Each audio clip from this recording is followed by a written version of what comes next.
Hey friends and family, welcome back to the homestead. So glad you're here for a visit today. It is raining. We have been needing rain for quite a while now in upstate South Carolina. And we are looking forward to this helping our grass get nice and green. We have mowed and put out some coop poop, which is healthy organic fertilizer, and we put out some grass seed. I was walking all over this place yesterday in anticipation of the rain. So we're hoping this will help to improve our grass that we have here. Oh my goodness, we have needed this rain. We're glad you joined us today, and I'll show you some more in just a moment.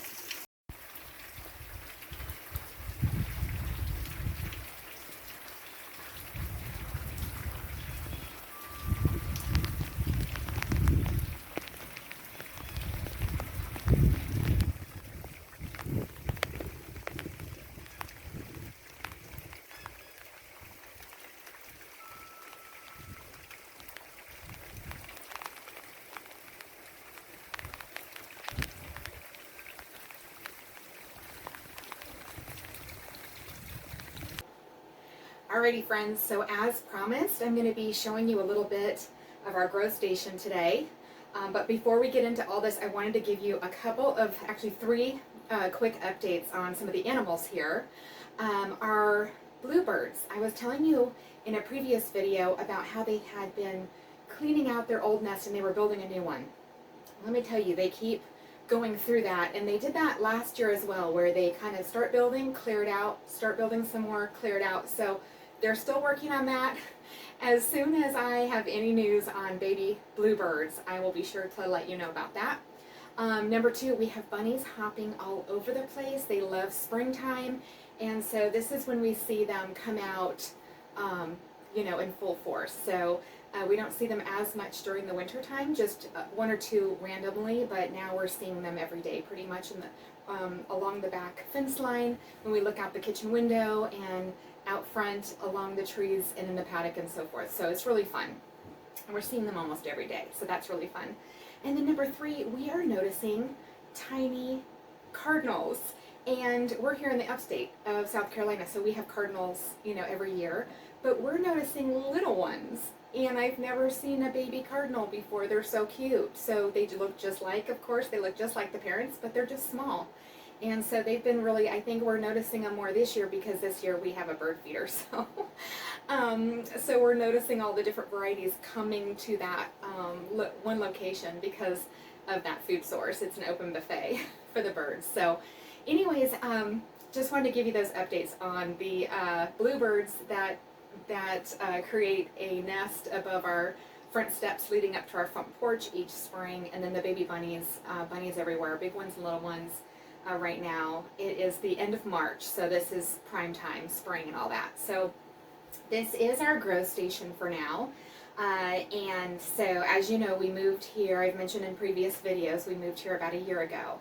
So this is our first spring getting back to the seed starting. And Mr. B, my husband, we are Brent and Susie if you're new here, but Mr. B, my husband, he is the main one that does this. I am his helper with the gardening endeavors, and I love to be his helper, but he definitely leads on these projects and works really hard on these to take really good care of all these plants, from the time that he plants the seeds to all the different stages where we transplant into larger pots and larger containers. So, and they're in the grow station for anywhere from a month to 2 months, depending on the plants, depending on the weather, and all of those things. So I'm going to go ahead and bring you in closer so you can see some of the different plants we have growing here. We're super excited. And we mentioned also in a previous video when we were talking about seed starting that he has saved seeds for many years. So some of the seeds here, some of these plants that are growing here are from like 10 years ago. The seeds are from like 10 years ago. So keep saving your seeds and store them really well. Keep them clean and dry and in a dark place, and then you can still use them. So some of these plants that are starting to grow here in our grow station are from current seeds, because we did pick up a few packets here and there of things we were missing, but a lot of these are seeds that he has saved over the years, and then has gone ahead and used those this year to see what is still viable and what's not. So we did have some that did not come up that were like, I think they were from 2011 or something like that.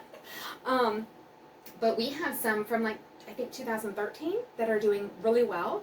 So it's 2025. So that's like 12 years old. So that's really fun to see those still being viable seeds and coming up. So I'm going to go ahead and bring you in closer, and then you can take a look at what's happening here, and hopefully you've got some seeds that you've planted and you're growing little babies like this at home as well. So I will show you more. Okay. All right, so I'm going to start here down at the bottom. This is kind of our germination area. Okay, there are things planted down here in these trays, and they are just being kept warm on heat mats, and you know, they have a little bit of humidity and so forth to help with the germination. So that's what's going on there. We have some supplies here. And then here we go, moving up here. Look at these babies. Oh my goodness. So we start them typically in pots like this. See these pots right here?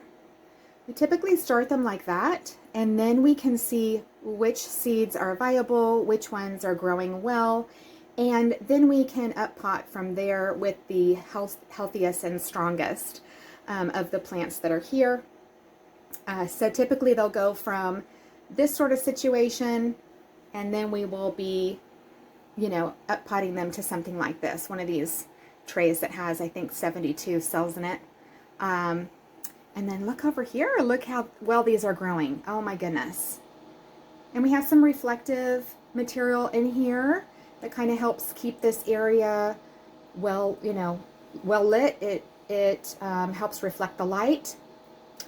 We have LED lights above these plants. Let me bring you to the very top. So at the very top, we have these little guys growing here. That one's not quite full, but we have our little artichokes. Oh my goodness, I'm so excited about the artichokes. So fun. Yeah, so let's see, what are some of the things we're growing? We are growing artichokes. We're growing some tomatoes, several different types of tomatoes. I forgot how many he's got going on. We have peppers, habanero peppers, jalapenos. My favorite jalapeno pepper is the mammoth. Love it. And see that little fan up there? It's blowing ever so slightly.